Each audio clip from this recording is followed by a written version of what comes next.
여러분들 반갑습니다. 한 주간 동안 잘 지내셨습니까? 이제는 아침 저녁으로 진짜 완연한 가을 같아요. 신앙하기에 너무나 좋은 계절 같습니다. 오늘은 신앙강좌 7탄 성령학교 두 번째 시간 되겠습니다. 예수님과 성령님의 관계에 대해서 배워보도록 하겠습니다. 기도드리면서 시작하죠. 존귀하신 살아계신 하나님 아버지 감사합니다. 오늘도 저희들에게 성령학교에 대한 두 번째 시간을 허락해 주시고 또 배울 수 있는 여건과 또 배울 수 있는 또 열정을 허락해 주시니 감사합니다. 배운 것들이 우리의 삶에 그대로 투영되고 적용되어서 성령의 사람으로 하나님 앞에 쓰임받다 죽을 수 있는 믿음의 권속들 되어질 수 있도록 주님께서 굽어 살펴 주옵소서. 이 시간도 모든 것들 주님께 의탁합니다. 예수님의 이름으로 기도드립니다. 아멘. 여러분들, 우리는 지난주에 성령학교 첫 번째 시간을 만났습니다. 첫 번째 강의의 핵심은 여러분 기억나시죠? 성령은 하나님이십니다. 성령은 인격입니다. 성령은 보혜사십니다. 이것을 배웠고, 또 더불어 성령에 대해서 우리의 태도가 변화되어야 되는데 어떻게 변화되어야 되느냐라고 봤더니 우리가 인생을 살면서 가장 소홀하게 생각하고 대접을 잘 못하는 존재가 바로 우리 안에 계신 성령이시다. 그것을 깨닫고 성령을 외롭게 만들어드리지 말고 더욱더 민감하고 또 기쁨으로 순종할 수 있는, 감동 감화에 순종할 수 있는 성숙한 사람이 되어야 된다. 그게 이제 성령학교의 최종 목적이요 또 첫 번째 강의라고 말씀드렸습니다. 오늘은 성령학교 두 번째 강의로 예수님과 성령님과의 관계에 대해서 배우려고 합니다. 보시는 바와 같이 오늘 배울 소주제 6가지가 있거든요. 첫 번째는 예수님과 성령님의 공통점, 두 번째는 차이점, 세 번째는 예수님의 생애를 쭉 통해서 살펴본 성령님은 어떤 분이신가, 네 번째는 어떻게 성령님은 우리 안에 거할 수가 있는가, 절대 거룩이신 분이 죄밖에 없는 우리에게 거할 수 있냐 이거죠. 다섯 번째는 성령이 내 안에 내주하신다. 안에 거하신다는 내주라 그러잖아요. 내주하신다라는 말의 의미가 뭘까? 마지막 여섯 번째는 예수님과 성령님의 핵심 사역이 뭔지 살펴보면서 오늘 강의를 마무리하려고 합니다. 첫 번째로 보시면 예수님과 성령님의 공통점이 뭐냐? 심플하게 대답할 수 있죠. 첫째는 하나님이시다. 그죠? 삼위일체 하나님으로 존재하시고, 두 번째는 지난주에 말씀드렸던 것처럼 파라클레토스라 그래가지고 보혜사다라고 말씀드렸어요. 예수님과 성령님은 보혜사로서 두 분이시다. 하나님은 인격으로 위격으로 따지면 세 분이시고 성부, 성자, 성령 이렇게요. 그 다음에 보혜사는 두 분이시죠. 예수님과 성령님. 그런데 여러분 중보자는 몇 분입니까? 라고 물으면 뭐라고 대답하면 되겠습니까?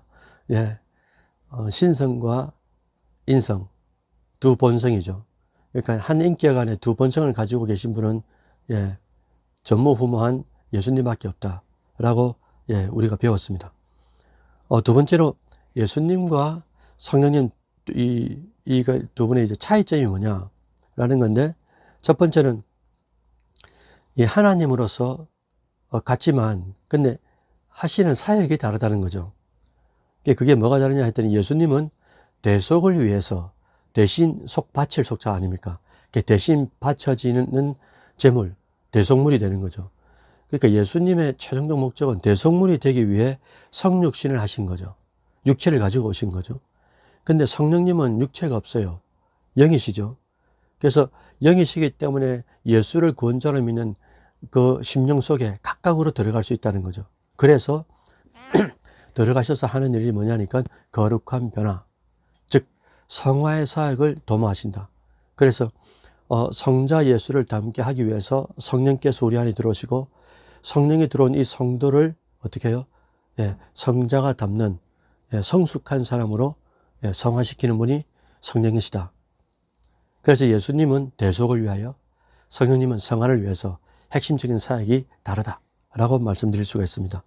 세 번째는 예수님의 생애를 이제 통해서 성령님은 어떤 역할을 하셨는가라는 건데, 여러분들 예수님의 생애는 성령님과 불가분의 관계죠.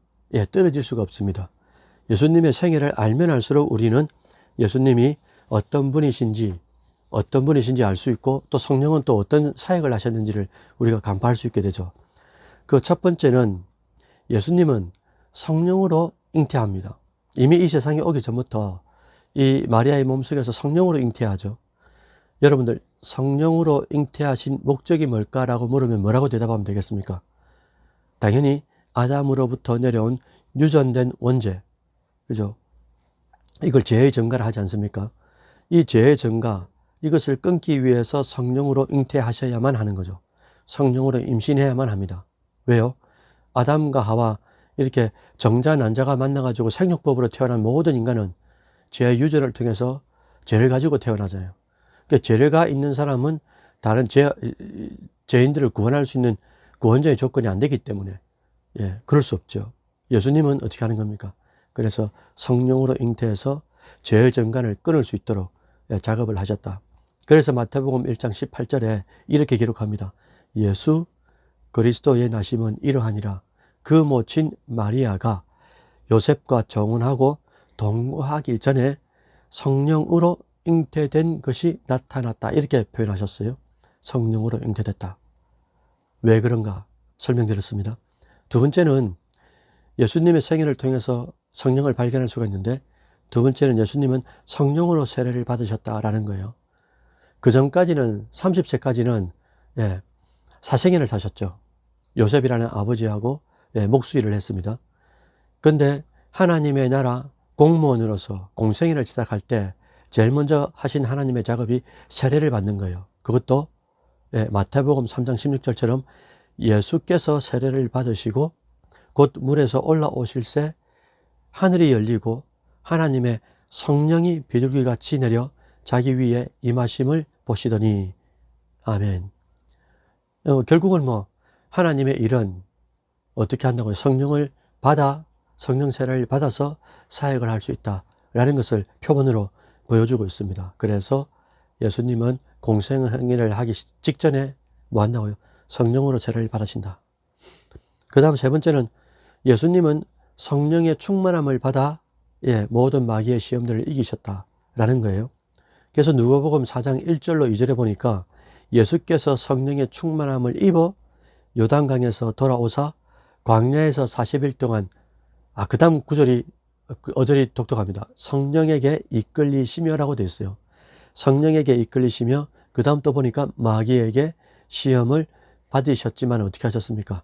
다 이기셨죠. 결국은 성령의 충만함이 필요한 이유는 성령에게 이끌리기 위해서다. 그리고 마귀의 시험을 이기기 위해서 우리는 끊임없이, 예, 성령의 충만함을 강구하고 갈구하고 또한 받아서 성령의 사람으로서의 역할들을 감당해야 된다라고, 예, 말씀하고 있습니다. 마지막으로 예수님은 감정적인 이 요소도, 예, 성령으로 주관을 당하세요. 예를 들어서 누가복음 10장 21절에 이때에 예수께서 성령으로 기뻐하사 이렇게 되어 있습니다. 그러니까 예수님이 기뻐하는 것도 뭐로 기뻐한다고요? 성령으로 기뻐하는 거예요. 우리는 의식주 문제라든지 자녀의 문제라든지 이런 잠깐 보이다 사라지는 그런 것도 기쁘지만, 오늘 누가복음 10장 21절에서 우리에게 교훈하기는, 우리가 기뻐하는 것도 성령으로 기뻐하는구나 라는 것들을 좀 고민해 볼 이유가 있을 것 같아요. 아무쪼록 예수님의 생애를 통해서 성령을 발견할 수가 있고, 성령의 사역을 면면히 보면 그 속에는 반드시 예수님의 사역이 있다. 예, 그래서 우리도 어떻게 해요? 예수님처럼 성령에 이끌리고 성령의 충만함을 받고 성령의 세례를 받고, 예, 성령으로 기뻐할 수 있는 그런 존재가 되어야 된다. 그것을 위하여 성령은 우리 안에 내주하신다 라고 말씀드릴 수가 있습니다. 그리고 네 번째 타이틀이 절대 거룩이신 성령이 어떻게 해서 죄밖에 없는 우리, 나 같은 존재 안에 들어올 수 있느냐라는 질문인데요. 여러분들 이 질문을 풀 수 있으면, 예, 믿음의 비밀을 알고 있는 자죠. 성령이 우리 안에 내주할 수 있는 것은 한마디로 말하면 예수님의 의 때문에 그렇습니다. 예수님을 믿는다라는 말의 의미는 예수님만이 가지신 의, 다른 말로 하면 예수님만이 가지신 의로움, 다른 말로 하면 예수님만이 가지신 거룩을 죄인인 우리에게 전가되었다라는 표현하고 똑같아요. 이걸 뭐라 그러냐니까 의의 전가라 그럽니다. 예수님만이 가지신 그 거룩함, 의가 믿음을 통하여, 믿음이라는 루트를 통해서 우리에게 흡수가 됐다는 거예요. 은혜로 들어왔다는 거죠. 역으로 말하면 이 말은, 의의 전가라는 말은 아담으로부터 내려온 죄의 전가, 이 죄의 전가가 사라졌다라는 말하고 이퀄이 됩니다. 결국 믿음으로 의롭다고 불러주시는 하나님의 법적인 적용, 다시 말씀드립니다. 믿음으로 의롭다고 불러주시는 하나님의 법적인 적용, 이걸 칭이라 그러거든요. 칭, 부른단 말이죠. 의롭다고 불러주는 하나님의 이 법적 적용을 통해서 죄인이 아닌 이제부터는 뭐라고요? 예수님의 믿음을 통하여 그 믿음으로 예수의 의가 우리에게 들어오면서 그때부터 하나님은 우리를 죄인으로 보시는 것이 아니라 의인으로 봐주신다라는 거예요. 의인은 아니지만, 완전한 의인은 아니지만 의인처럼 봐주신다라는 거죠. 마치 구약에서 완전하지 않은 이 짐승의 제물을 하나님이 받아주시는 것처럼 우리를 그렇게 이제 약속을 따라 우리를 받아주신다라는 겁니다. 그래서 성령님은 예수님을 믿음으로 얻게 된 이 의, 거룩을 보고 우리 안에 거룩한, 절대적으로 거룩한 성령이 우리에게 임할 수가 있다는 거죠. 우리를 보면 임할 수가 없어요. 왜? 죄밖에 없기 때문에, 욕심밖에 없기 때문에. 그런데 믿음이라는 단 요소 하나, 우리가 예수를 구원자로 믿습니다는 이 믿음의 루트를 통해서 흘러 들어온 예수의 의를 보고, 이 의의 거룩함을 보고 성령님은 이제 우리 안에 내주할 수 있다라는 거죠. 그래서 우리가 흔히 말하는 은혜의 진정한 의미는 예수님의 의가 우리의 행위로도 안 되고 우리의 업적이나 실적으로도 아니 되는데, 그 어떤 것으로도 얻을 수 없는 이 예수 그리스도의 의의 은혜를 믿음으로만 얻을 수 있겠으니까, 믿음도 선물이라고 했지 않습니까? 그래서 이것을 이제 은혜다라고 말할 수밖에 없다는 것이죠. 타이틀 네 번째는 뭐였습니까? 주제가 절대 거룩이신 성령께서 어떻게 죄밖에 없는 우리 안에 내주, 드웰링 할 수 있는가, 거주할 수 있는가 라는 것들을 의의 전가와 죄의 전가를 통해서 한번 살펴봤습니다. 다섯 번째 주제로 성령님이 내 안에 내주하신다라는 말의 의미는 과연 뭘까? 그러면 말이죠, 성령님이 내 안에 거하신다 하시는 말씀의 의미가 뭘까? 이런 거죠. 예수님을 유일한 구원자요 중보자로 믿지 않는다면은, 믿음이 없으면 성령이 우리 안에 임할 수가 없죠. 왜? 예수님의 그 의가 우리 안에 없기 때문에. 그런데 예수님이 내 안에 내주하신다 이 말은 역으로 생각하면, 내가 진짜 예수를 구원자로 믿는다라는 증표가 되는 거죠. 그렇잖아요. 내 안에 성령이 계신다 이 말은 무슨 말입니까? 내가 진짜 예수를 구원자로 믿기 때문에 성령은 내 안에 들어와 계시다라는 거죠. 이거하고 비슷한 얘기가, 예전에 이제 아내하고 연애할 때도 여러 교회를 많이 다녀봤습니다. 고신대를 다니면서 많이 다녀봤는데, 교회들을, 순복음교회를 가면 순복음교회는 때때로 이렇게 가르칠 때가 있었어요. 방언하지 않으면 신앙을 점검해 봐야 된다, 이런 말을 하신 적이 있었습니다. 왜 그러냐면 그걸 부정적으로만 볼 것이 아니고, 방언을 하게 되면 내 안에 성령이 계시다는 거죠. 그럼 성령이 계시다는 말은 뭡니까? 예수를 진짜 구원자로 믿는다는 확증이 되기 때문에 방언 하나만 가지고도 우리가 예수를 믿는다는 증표를 가질 수가 있다라는 거죠. 그럼 여섯 번째는 예수의 핵심 과정과 성령의 핵심 이 사역, 그러니까 예수님과 성령님의 핵심 사역이 무엇이냐라는 건데, 제가 종전에 말씀드렸습니다. 예수님의 핵심 사역은 대속이에요. 이 대속 때문에 대신 바쳐질 제물이 되기 위하여 성육신을 하신 거죠. 그래서 육체를 입고 이 땅에 오셨다라는 겁니다. 그런데 성령은 좀 달라요. 성령의 핵심 사역은 성화입니다. 예수님을 구원자로 믿어서 구원받으면 끝이 날 줄 알았는데 그게 아니었어요. 성령을 통해서 예수 그리스도를 닮아가는 나머지 인생이 남았더란 말입니다. 그게 바로 예수님의 공생이었고 우리에게 따지면 신앙생활이 되는 거죠. 그래서 성령을 통해서 우리 각자에게 남아있는 생애 동안에 예수를 닮아가게 하는 거룩한 변화, 즉 성화를 위해 하나님은 내 안에 주 성령님은 내 안에 들어와 계시다라는 거죠. 여러분들 그 외에도 성령님이 이 주된 사역들은 엄청나게 많습니다. 특히나 제가 좋아하는 게 뭐냐니까 요한복음 14장 26절에 이렇게 기록하죠.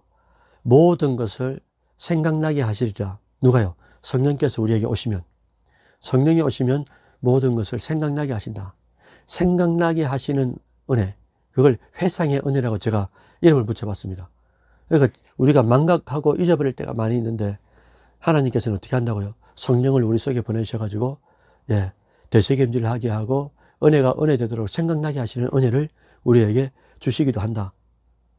이거 외에도 수많은 사역들을 우리가 육체로 살아가는 신앙생활 동안에 성령이 없이는 우리가 신앙할 수 없도록 모든 성도가 성령을 통해서 성전을 담는 성숙한 사람. 다시요. 모든 성도가 성령을 통해 성전을 담는 성숙한 사람이 되도록 성령님은 인도하신다 라는 걸 믿고 희노애락 가운데 우리가 기쁨으로 살아가는 거죠. 아무쪼록 우리 각자에게 남아있는 생애 동안에 예수님처럼 성령님과 밀접한 믿음의 관계를 이루었으면 좋겠어요. 그러면서 예수님처럼 성령께 이끌리는 인생, 그리고 성령의 충만함을 받아가지고 마귀의 유혹들을 물리치고, 그래서 빛과 소금의 역할, 그리스도의 향기와 편지로서의 역할들을 감당할 수 있다면 우리 안에 계신 성령님이 얼마나 기뻐하실까라는 겁니다. 그렇게 되기 위해서는 다음에 또 말씀드릴 거지만은 성령께서 우리 안에 오셔가지고 나를 자꾸 밝혀내는 거죠. 내 자아를 자꾸 들춥니다. 그래서 내 약점이 뭔지, 강점이 뭔지, 약점은 또한 트레이닝을 통해서 강점화되도록 변화시켜 주시는 분이 성령이다라는 것을 잊지 마시고 내 안에 계신 성령과 한 주간 동안도 잘 이렇게 또 화목하고 또 긴밀하고 밀접한 믿음의 관계를 이루시다가 다음 주 이 시간에 또 만나 뵀으면 좋겠어요. 오늘은 성령학교 두 번째 시간입니다. 예수님과 성령님과의 관계, 이것에 대해서 6가지 주제로 살펴봤습니다. 기도하면서 마치도록 할게요. 사랑의 하나님 아버지, 감사합니다. 부디 바라옵기는 이 강의를 듣는 모든 성도님들, 또 다른 보혜사 되신 성령님을 통하여 진짜 믿음 생활이 무엇인지, 진짜 신앙생활이 어떤 것인지, 그리고 예수님을 닮아가기에 부단히 노력하고 그것을 통하여 하나님 앞에 영광을 올려드릴 뿐만 아니라 우리의 모든 일거수일투족 성령으로 시작해서 성령으로 마무리할 수 있는 성령의 사람이 되어줄 수 있도록 주님께서 붙잡아 주시옵소서. 또다시 만날 한 주간 동안도 눈동자처럼 지켜주셨다가 성령과 긴밀하게 교류하고 또 교감하면서 늘 감사함으로 순종하고 행복하게 살아갈 수 있는 믿음의 권속들 되도록 주님 붙잡아 주옵소서. 우리의 유일한 중보자 되시는 예수님의 이름으로 기도드립니다. 아멘. 감사합니다. 수고하셨습니다.